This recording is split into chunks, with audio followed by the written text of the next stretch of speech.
Hi everybody and welcome back to my channel Making Moves with Mike. It's been a while since I actually posted a video, but I've had a lot of stuff going on, guys, and I'm ready to share some of that.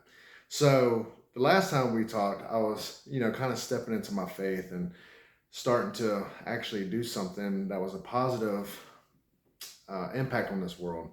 And I didn't know what that quite looked like. So what I decided to do was pursue God. And whenever I made that decision, I went ahead and I actually left my job because a lot of things came up for me to be able to go do public speaking and engagements and stuff like that to help out people with addiction problems. The cool thing is God worked in my life so much that my son was able to join me and coming up from Georgia to be able to speak with me on his behalf. And it was an emotional experience. It was one of the biggest things that's ever happened in my lifetime that we got to be able to reach other people. Now, that's whenever it all kind of started for me. So I started wondering, what can I do to help out my fellow brothers and sisters? And so I was very confused as where to start and what I should be doing. So what I eventually wound up doing is whenever I finally ran out of ideas and things that would, project me into my calling, I eventually just went out into my driveway. And out there in my driveway, it was amazing because what wound up happening was I was like, the whole week prior to me being in the driveway, I was praying to God. I was like, God, can you please open up doors? Can you show me which direction I need? Where do I go from here? I don't even know where to go from here. And the moment I sat in my car and I said to myself that I was going to start praying over people, my garage door opened up. Now, I'm not gonna lie to you guys. It was a moment like that just really baffled me to a point where I didn't pray right then and there. What I actually wound up doing was I left and I went into town for a little bit. I was like, that was very odd because my clicker for my garage is actually in the passenger side. So I didn't even touch it. It was nowhere near me for the garage door to open up. So anyhow, that happened. Go into town for a little while, I come back and I go to pray again. My garage door opens again. This time, my fiance, she comes outside and she goes, "What are you doing with the garage door?" And I told her, I said, "Every time I get ready to pray, the door opens up." And she's like, "You better get to praying then." And so it was really funny because uh, it was so, obvious what it was I was supposed to be doing. So I started praying. I started doing prayer videos. And I started on TikTok. I didn't know exactly where to start. So I started on TikTok. Well, then I started uploading from my TikTok to my YouTube, and my fiance helped me actually get a business card that has a QR code. So when you scan it, it takes you to my podcast, which is for people with addiction problems. It takes you to the TikToks, which are my prayer videos, and it takes you to the YouTube, of course, which is also, prayer videos and stuff like that too. But it was amazing because I actually recently met a guy this past weekend that had addiction problems, and it was heavy on my heart to open up another Facebook again, which I haven't had Facebook in years, but I did. And it's amazing how when you start listening to God, as far as what your calling is, things start falling into place. The guy that I reached out to, and he was a very emotional person. It really hurt me to see how hurt he was. He found me on Facebook, and I'm able to keep in contact with him and pray over him and try to help him with his situation as far as to get, away from being an addict. And so it's amazing how God works. Now, we started doing another thing that was heavy on me too, and I actually wound up running into a buddy of mine. Um, God called it on me to call somebody that I met one time. I had his phone number, so I called him, and we actually wound up being able to talk. And he came and helped me out financially. He actually came and helped me out, with some things. And the cool thing was, what is that God opened up the doors that I was telling you guys about earlier. And sometimes doors could be people, or it could be situations, or it could be things. It doesn't actually have to physically be a door. And I didn't understand that. But I say all that to say that now, whenever I got to hang out with him, I told him my vision. I said, I have a vision. I want to be on the side of the road. And I want to be able to offer free prayers to people because you got people that are scared to go to church, don't like church, been burned by church, or you got people that don't have family members. So they're scared to go, or they're scared to delve into that. So I came up with the idea that if I put up a table on the side of the road and I started doing free prayers for people, even if we got one person, then maybe we can reach that one person and it would be worth what we did. And I'm gonna go ahead and tell you guys, we've been out there 3 times. We go out there every Saturday. We've actually been able to reach over 40 people so far.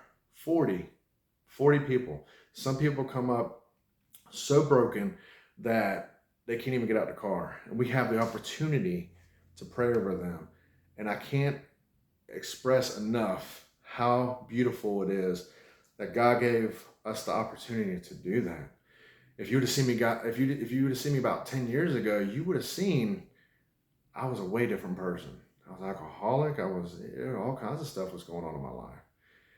And the fact that now God has delivered me from the things that I went through in my life to give me the opportunity to reach people is the most beautiful blessing I've ever received in my life.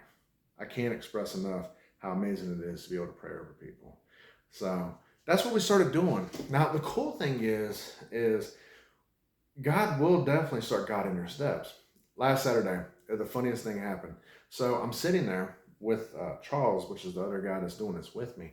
And I tell him, we need Bibles and we need a canopy. I'd like to have Bibles to be able to hand out to people that don't have a Bible. So I mentioned that. Sure enough, about 10 minutes later, a guy pulls up. He said, "What church y'all with?" "Well, we're not with a church."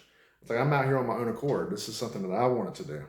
So he said, "What do you need?" I said, "Well, I'd like to have Bibles to hand out Bibles to people, and I would also like to have a canopy in case it rains." He sat there and ordered everything right in front of me. He said, "I got you. If you run out of Bibles, I'll supply you more." So he started us off with 25 Bibles. And it's just little things like that that I know that God's got his hand in this. And the reason why I'm bringing all this up is because I don't know if you're struggling with addiction. I don't know if you're struggling with your relationship with God.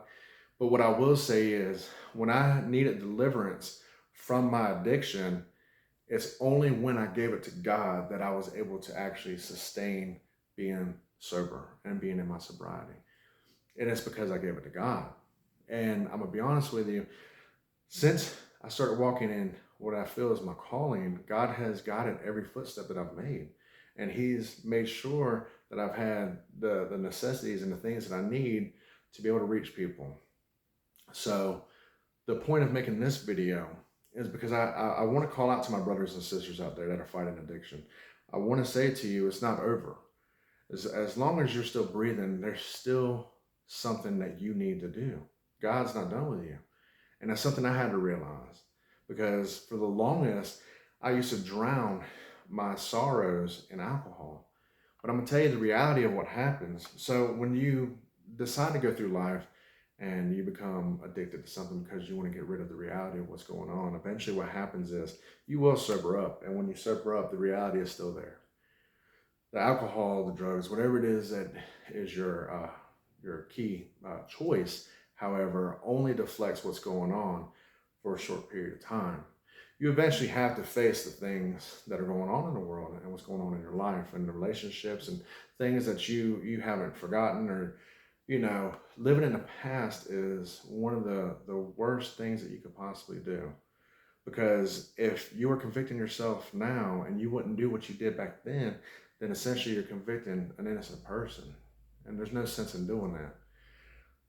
I found that my biggest strength for me was whenever I became most vulnerable. However, it was hard for me to step into my calling until I was able to let go of my past. And what I mean by that is when you let go of your past, you have to forgive people. You have to forgive people that didn't say I'm sorry. And it's not for them, it's for you. However, in that same aspect, you got to forgive yourself. We all make mistakes. That's what makes us human. The wonderful thing about being a human, though, is we have the opportunity to learn from those mistakes. We have the opportunity to fix the wrongs in our life. We have that opportunity. So if you haven't done so yet, pick yourself up today. Do it today. If you fall down tomorrow, pick yourself up the next day. Don't give up. I fell 1,000,000 times and I got up 1,000,001 times. And I'm telling you now, the reason why I'm bringing this to your attention is God uses us to bless other people. Your situation and who you are is nothing no different from anybody else. Doesn't matter if you're poor, doesn't matter if what you're going through is horrible and you're a broken person and you've done this and you've done that. God uses those people. Do you know why God uses those people? Because we've been through it. The fact that we've been through it allows us the opportunity to be humble. Being humble allows us the opportunity to reach other people. From our experiences, we can help out other people, we can save other people. Now, I can't wait to see what God does next. I volunteered to speak at the prisons, and of course, we're still doing the ministry on the side of the road, and I'm very anxious and curious to see where God leads us. Now, the cool thing is God is connecting the dots for all of us. So I'm being introduced to a lot of godly men and a lot of godly women, which is amazing, because in the times that we're in right now, the world is a very dark and negative place, and I refuse to be a dark and negative person. I refuse. I want to be a light in this world. I want to reach as many people as humanly possible. And if that's something that you want to do, then I say, find me, join us, join what we're doing to reach people. You can find me on any platforms, and definitely take the necessary steps to put yourself back together. Forgive yourself, let the past go, and start working on you. It's okay. And it's okay if you cut off people, places, and things in life that continue to keep you in that dark place. It's okay. I moved up here to North Carolina. Nobody knows where I'm at. And I did it for a reason. I did it so I could start my life over, so that I can learn who I was. And in doing so, I was able to get the opportunities that I have today to be able to reach people, because I have a love and support from friends and family up here that I didn't have before. So I encourage you guys that if you are in a broken place, don't let the world tear you down anymore. Pick yourself back up. You are worth more than you give yourself credit for. I love you, and I hope you guys have a blessed day.